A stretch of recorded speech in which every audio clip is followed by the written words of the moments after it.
What's up, my green and white family? How's everyone doing? Before we get started, make sure to drop a like to support the channel. It only takes a second, but it really helps us keep bringing you all the latest updates on our Philadelphia Eagles. Now, let's get into it. Some good news coming straight from the training field. Cam Jurgens would have been back at practice for the first time since his knee injury in Week 7 against Minnesota. He's missed the last 2 games, but today he would have been listed as a limited participant. And that's already a great sign for our offensive line, which keeps getting stronger, and it doesn't stop there. The entire 53-man active roster would have participated in some capacity. That includes Lane Johnson, who came back into the game against Green Bay after being carted off with an ankle injury. What a warrior. Meanwhile, over on the Detroit Lions side, they're dealing with a long injury list, including key names like Aiden Hutchinson and Sam Laporta. So, yeah, my friends, the stage is set for another heavyweight showdown on Sunday night. Go Birds! But here's the current situation for the Philadelphia Eagles right now. Feels like one of those stretches in a season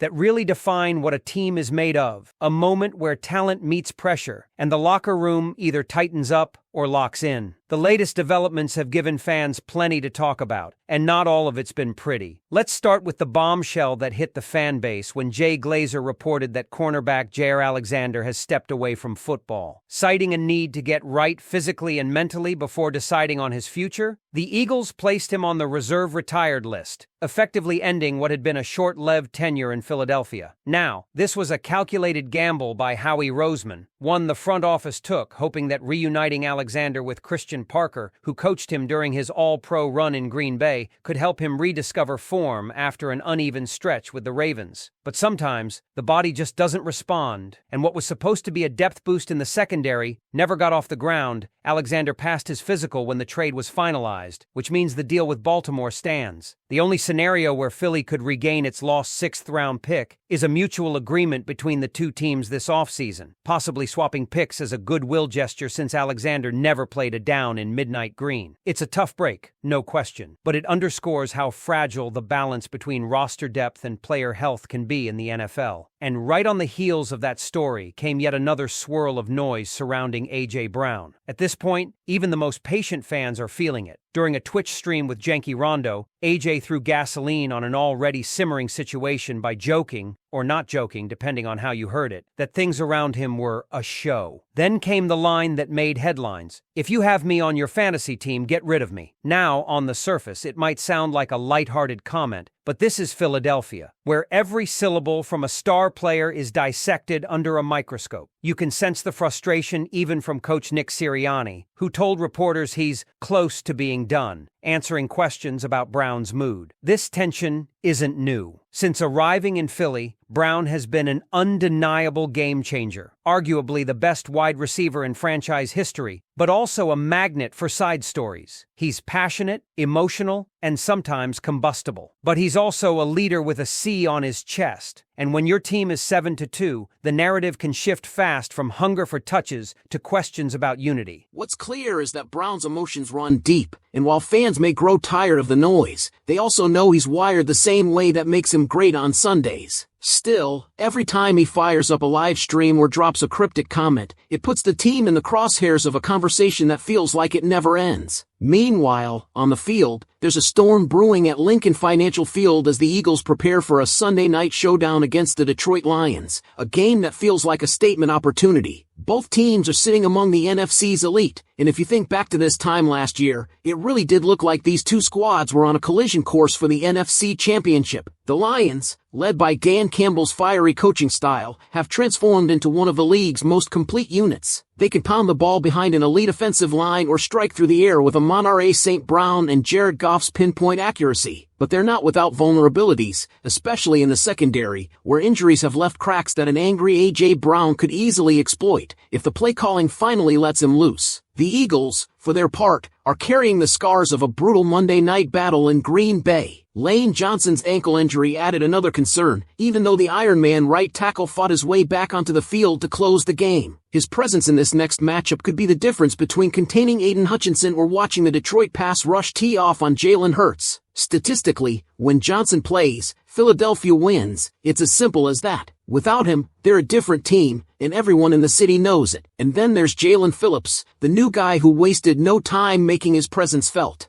In his first game as an Eagle, he was a wrecking ball, 8 pressures, 2 quarterback hits, a forced fumble, a recovery, and the kind of burst off the line that gives offensive coordinators nightmares. His chemistry with defensive coordinator Vic Fangio is real, and the scheme familiarity from their Miami days has made the transition seamless. That trade looks smarter by the week, and insiders are already whispering that if he keeps up this level of production, he could command a massive payday when the season ends, maybe even pricing himself out of Philadelphia. Still, that's a bridge for later. Right now, he's what the defense needed most: juice, energy, and consistency off the edge. All of this sets up Sunday night as more than just a mid-season matchup. It's a measuring stick. The Lions' offense ranks 2nd in points per game, 6th in total yards, and 4th in yards per play, powered by a two-headed backfield of Jahmyr Gibbs and David Montgomery that combines flash with brute force. The Eagles' defense, rejuvenated by the new blood on the line and anchored by young stars like Quinyon Mitchell in the secondary, will need to bring their best to slow that machine down. Because let's be honest, if Philadelphia puts up just 10 points like they did against Green Bay, this could get ugly fast. What's at stake isn't just another win, it's control of the NFC's top seed, and with it, home field advantage at the Link come January. And we all know what that means in Philly: cold nights, green smoke, and a crowd that makes visiting teams wish they'd stayed home. But before we get there, this team has to silence the noise, play with edge, and remind everyone why they were the conference's most feared squad not long ago. So here's the question for you, Eagles fans. After everything that's happened this week, from Jaire Alexander stepping away to A.J. Brown's comments to the looming clash with Detroit, do you still believe this locker room is built to handle the pressure and make another deep playoff run? Because here's the truth: what happens over the next few weeks will tell us everything about the 2025 Philadelphia Eagles. It's not just about beating the Lions. It's about the pulse of a locker room that's been tested by noise, by injuries, and by expectations that haven't faded since that Super Bowl run 2 seasons ago. This team knows what it feels like to dominate, but lately, it's been about surviving. And in Philly, that's never enough. The A.J. Brown situation, the rotating headlines, the uneasy press conferences, they've become a background hum that won't go away until the offense finds its identity again. You could feel the frustration building in Nick Sirianni's voice when he said he was done taking questions on Brown. That wasn't just a coach tired of talking, it was a coach tired of distractions. Sirianni's always been emotional, fiery, and unapologetically Philly, but right now, he's walking a fine line between passion and pressure, between keeping his players motivated and keeping them together. And yet, there's something quietly powerful about how this defense has rallied in the meantime. With Jalen Phillips wreaking havoc, Jalen Carter and Jordan Davis owning the interior, and Quinyon Mitchell emerging as a future star, the defense has rediscovered its bite. They're not perfect, far from it, but they're the kind of unit that can carry a team through ugly stretches while the offense figures things out. And that's exactly what they'll need against a Lions squad that can grind out 10-play drives or explode for 50-yard plays without blinking. Detroit comes into this game looking every bit like a team that believes it can win the NFC. They've got swagger now, something the Eagles used to own outright. Jared Goff is playing the best football of his career, the offensive line is punishing people, and Amon-Ra St. Brown is torching defenses every week. And when you add in Jahmyr Gibbs, who can flip the field with a single cut, and David Montgomery, who plays like he's running through walls, you've got a tandem that tests both patience and toughness. It's no secret what the Lions are going to do. They're going to come right at Philadelphia and see if this defense still hits like it did when the city was celebrating in February 2 years ago. The challenge for the Eagles is twofold. First, they've got to keep the offense from stalling out early. Too often this season, drives have sputtered because of conservative play calling from Kevin Patullo. Fans are starting to lose patience with his safe sequencing, the endless short passes, the runs up the middle that go nowhere. Against the Lions, that won't cut it. Detroit thrives on momentum. They thrive on stealing your rhythm. The Eagles can't afford to play reactive football. They need aggression. They need to dictate. Second, the chemistry between Jalen Hurts and A.J. Brown has to find its spark again. When those two are locked in, they're unstoppable, like they were in 2022 and 2023, when Brown was breaking records and Hurts was an MVP candidate. But right now, it feels like they're out of sync. Some of it's the game plan, some of it's the frustration, and some of it's just timing. What the team can't allow is for that disconnect to become a divide. Because for all the drama swirling outside the building, the only thing that fixes it is production, touchdowns, wins, and momentum. This matchup is also personal for the offensive line. Lane Johnson is gutting through that ankle injury, and he knows what's at stake. Across from him will likely be Aiden Hutchinson, one of the league's top young pass rushers, who's made a habit of living in the backfield. field. Watching those two battle might be the purest form of football we see all night. Strength, technique, and pride colliding every snap. If Lane can hold his ground, if Jason Kelce can keep the interior clean, Hurts will have chances to make plays downfield. But again, it all depends on whether the Eagles dare to take them. On the other side, Vic Fangio's defense is starting to resemble the vision that had fans excited when he arrived. It's patient, disciplined, and opportunistic. You can see the fingerprints of experience in how they disguise coverages, how they bait quarterbacks, how they close space in the red zone. The Eagles are fourth in the NFL in red zone defense, and that bend-don't-break mentality has become their signature. The Lions, though, are one of the league's most efficient red zone teams, converting nearly 70% of their trips into touchdowns. Something's got to give. And then there's the home field factor. Prime time in Philadelphia hits different. The air gets colder, the crowd gets louder, and the energy feels like it seeps into the turf. Dan Campbell knows it. He said earlier this week that playing at the Link is electric and hostile, recalling the time he was pelted by batteries and spit on as a player. But he wasn't complaining, he was smiling. He said his team would embrace it. That's the kind of competitor Campbell is, and that's why his players love him. But Eagles fans take that as a challenge. They'll take his respect and turn it into fuel. You can expect that stadium to shake from kickoff to final whistle. So what's it going to take? Execution, trust, and emotion, the right kind of emotion. The kind that fuels A.J. Brown instead of frustrating him. The kind that makes Hurts play free instead of forced. The kind that turns adversity into edge, not excuses. The Eagles have been through too much to crumble over noise. If they can silence it and refocus, this could be the night they remind the league who they are. Because that's really the question, isn't it? After weeks of distractions and uneven play, do the Eagles still have that championship DNA? Are they still that team that punches back when the league thinks they've slipped? What do you think, Philly? Are the Eagles about to remind everyone why South Philly is still the toughest place in football, or are we watching the start of a team losing its edge? If you've followed this team long enough, you know that moments like this, when the city is tense, when the noise is deafening, when every camera in America is aimed at the Link, these are the moments when the Eagles either rise or unravel. That's what makes Sunday night against Detroit so fascinating. It's not just a game. It's a test of identity, of maturity, of leadership. Let's be real, every great Eagles season has had one of these flashpoints. In 2017, it was the Carson Wentz injury, everyone wrote them off, and Nick Foles led them to a Lombardi. In 2022, it was the midseason slump, fans panicked, but the team recalibrated and made another Super Bowl run. Now, in 2025, the challenge is psychological. It's about staying together when the spotlight turns harsh, when the headlines are ugly, and when fans start to question if the magic is fading. Inside the building, Jalen Hurts has been trying to set that tone again. You can see it in his body language, calm, deliberate, focused. While the A.J. Brown story has dominated every sports segment, Hurts hasn't bitten. He's kept his answers short, professional, and pointed. But anyone who's watched him long enough can sense he's carrying this weight. He knows this is on him, not just to throw touchdowns, but to unify a locker room that's been walking through a storm of distractions. That's why this matchup feels like it's about more than football. It's about leadership under fire. It's about whether Hurts can rally the offense to rediscover its confidence and rhythm against a Detroit defense that, while physical, can be picked apart through the air if attacked correctly. This is where Kevin Patullo's play calling has to evolve. Enough with the predictable series of runs and screens. The Eagles need to get back to dictating the terms. This is a team built on physicality and aggression. It's time to call a game that reflects that. And if there was ever a night to unleash A.J. Brown again, it's this one. He's been simmering for weeks, frustrated, misunderstood, and maybe even misused. But you know how players like him respond when the lights are brightest. Give him the ball early. Let him work the seams, the sideline, the deep post. Remind him, in the league, that he's still that dominant force who can take over a game in a single drive. Because when Brown is engaged, the whole offense comes alive. His energy is contagious. The offensive line will have to hold up long enough to make that happen, and that's where Lane Johnson's health looms large. His ankle injury might limit his mobility, but his presence alone changes everything. He's the tone setter, the silent anchor of this offense. Across from him, Aiden Hutchinson is going to test every inch of that injury, every snap. It's a heavyweight fight, technique versus tenacity, and whoever wins that battle could tilt the game. Defensively, the Eagles have to keep building on the resurgence we've seen over the past few weeks. The Jalen Phillips trade looks like one of Howie Roseman's classic late-season heists. Phillips didn't just flash in his debut. He took over the Green Bay game, setting the edge, collapsing pockets, forcing turnovers. That's the kind of player who changes everything for Vic Fangio's defense. Suddenly, the pass rush feels alive again, and with the emergence of young stars like Quinyon Mitchell and the steadiness of Reed Blankenship on the back end, this unit is playing faster and smarter than they did a month ago. Still, stopping Detroit won't be easy. Jared Goff's numbers don't lie. He's been one of the most efficient quarterbacks in football. When he gets protection, he's surgical. The Lions' offensive line doesn't just protect him, it bullies people. And the tandem of Jahmyr Gibbs and David Montgomery might be the most balanced backfield in the league. They can grind down a defense or explode for chunk plays out of nowhere. That's the challenge. You can't let them control tempo. If Detroit dictates pace, Philadelphia could find itself chasing the game from behind, something this offense hasn't handled well this year. But the Eagles have an X factor that Detroit hasn't seen all season: the crowd. Primetime football in South Philly isn't like anywhere else. Opponents talk about it like a living, breathing thing: the sound, the tension, the unpredictability. Dan Campbell even admitted it's one of the most hostile environments in the NFL. He wasn't wrong. And this Sunday night, after a week of controversy, with national cameras pointed straight at them, the energy will be volcanic. The city is restless, emotional, hungry for something to believe in again. And that's where the Eagles can remind everyone who they are. This isn't a franchise built on finesse. It's built on grit, on stubbornness, on pride. It's about taking the punches, shaking off the headlines, and punching back harder. That's the DNA of this city and this team. If the Eagles win this game, if they outmuscle Detroit and reassert their dominance, it'll send a message to the rest of the NFC. We're still here. The defense is peaking at the right time. The offense just needs rhythm, not reinvention. The leadership is tested but not broken, because the truth is, every championship team has to rediscover itself at some point. And maybe this stretch, the noise, the pressure, the frustration, is exactly what Philadelphia needs to reignite that fire. So I'll leave it to you, Eagles Nation. What's your gut say? Are we about to see this team silence the doubts, rally around Hurts, and take back control of the NFC? Or are the cracks we've seen the start of something bigger? Drop your thoughts in the comments, hit that subscribe button, smash the like, and I'll see you in the next one, because this story isn't over yet. The next chapter plays out Sunday night under the lights at the Link. And when those lights hit the field on Sunday night, everything that's been boiling beneath the surface, the tension, the questions, the criticism, will collide with one simple truth: this team either reclaims its identity or risks watching it slip away. That's the magnitude of what's coming. The crowd will know it, the players will feel it, and you can bet the rest of the NFC will be watching to see if Philadelphia still has that championship heartbeat. It starts with Jalen Hurts. Every camera, every storyline, every ounce of pressure funnels straight through him. This city has always measured its quarterbacks not just by talent, but by toughness, the kind you can't coach, the kind that shows up when the walls are closing in. Hurts isn't a talker, he's a tone setter. And this game is where that matters more than anything else. Because all week long, he's had to answer questions that have nothing to do with football, about A.J. Brown, about the offense, about leadership. Now, it's time for answers that come through actions. The Lions' defense is going to throw everything at him. Dan Campbell doesn't believe in playing safe. He believes in breaking your will. You can expect disguised blitzes, delayed pressures, and a lot of physical play at the line of scrimmage. Detroit knows that if they can rattle Hurts early, if they can force him into the kind of frustrated body language that makes headlines, they can swing the momentum. But here's the thing, Hurts has been through this before. He's been booed in his own stadium, doubted by national media, and questioned about whether he could lead. And every single time, he's answered the same way, by fighting. And he's not fighting alone. Lane Johnson will tape that ankle until it barely bends. Jason Kelce, still anchoring this line in what could be his final ride, will play with that same ferocity that's defined him for over a decade. Jordan Mailata, Landon Dickerson, Cam Jurgens, this offensive line isn't just protecting a quarterback, it's protecting the standard. They've been the foundation of everything Philadelphia's built since the Doug Peterson days. When this group dominates, the Eagles win. Period. But the truth is, they'll need more than protection, they'll need rhythm. The offense has sputtered not because of a lack of talent, but because of disconnection. Play calling has been cautious, the tempo too slow, the creativity missing. Kevin Patullo has to take the reins with confidence and aggression. You can't beat a top-tier team like Detroit by playing scared. The Eagles need to stretch the field, open up the seams, and let their playmakers breathe again. Give A.J. Brown targets early. Let DeVonta Smith attack the intermediate zones. Let Saquon Barkley work in space. Because if you get that early spark, the offense feeds on it. You can almost hear it, the rhythm, the swagger, the confidence returning with every first down. On defense, Vic Fangio's group has a chance to prove something too. For weeks, fans questioned whether his system was too conservative, too soft for Philly's smash mouth identity. But lately, something's changed. The front is hunting again. Jalen Carter looks like he's back to wrecking games. Josh Sweat and Nolan Smith are bending the edge with purpose. And Jalen Phillips, man, he's the kind of mid-season addition that can change a defense's ceiling. His power, his explosiveness, his familiarity with Fangio's scheme, it's already paying off. He was relentless against Green Bay, and he's got the chance to be the tone setter again this week. And that back end, the young secondary that's taken so much heat, they're starting to look like a unit that's learning fast. Quinyon Mitchell and Cooper DeJean are fearless. They play like guys who grew up watching the Dawkins-era Eagles and want to bring that energy back. You can see it in their tackling, their confidence in press coverage, their ability to recover when tested deep. There will be mistakes. There always are with young corners, but there's also growth. And against Jared Goff, a quarterback who can be deadly accurate when comfortable, their ability to disrupt timing routes will be critical. But maybe the biggest X factor isn't a player at all. It's the emotion of the night. There's something about Philadelphia in prime time. The tailgates start at sunrise. The parking lots become oceans of green and white. The chants echo across South Philly long before kickoff. It's not hype, it's heritage. Every fan in that stadium knows the weight of this moment. They've seen what happens when this team fights through adversity. They've also seen what happens when it doesn't. And that's why the atmosphere will be unrelenting. Not out of anger, but out of belief. This city doesn't just want to win, it wants a response. So, what does a response look like? It's Hurts standing tall in the pocket and delivering a strike to Brown on 3rd and 8. It's Jalen Phillips forcing a turnover when the defense needs it most. It's Lane Johnson limping back to the huddle and refusing to come off the field. It's Sirianni chest-bumping players after a 4th down conversion. It's all the small things that remind everyone watching that the Eagles are still built from something real: heart, grit, and pride. If they do that, if they pull out a win in front of that roaring crowd, it won't just be another tally in the standings. It'll be a statement that the noise didn't break them, that the questions didn't divide them, and that the fire still burns just as hot as ever. Because this isn't a team searching for talent. It's a team searching for rhythm, unity, and edge, and Sunday night might just be where they find it again. So, let's hear it from you, Eagles fans. Does this feel like the turning point, the night the Birds silence the noise and reassert themselves as the NFC's team to beat? Or is this pressure cooker about to boil over into something no one saw coming? Drop your thoughts below, smash that like, hit subscribe, and make sure you're ready, because this isn't just another game. This is Philadelphia. This is the fight, and the lights are about to come on.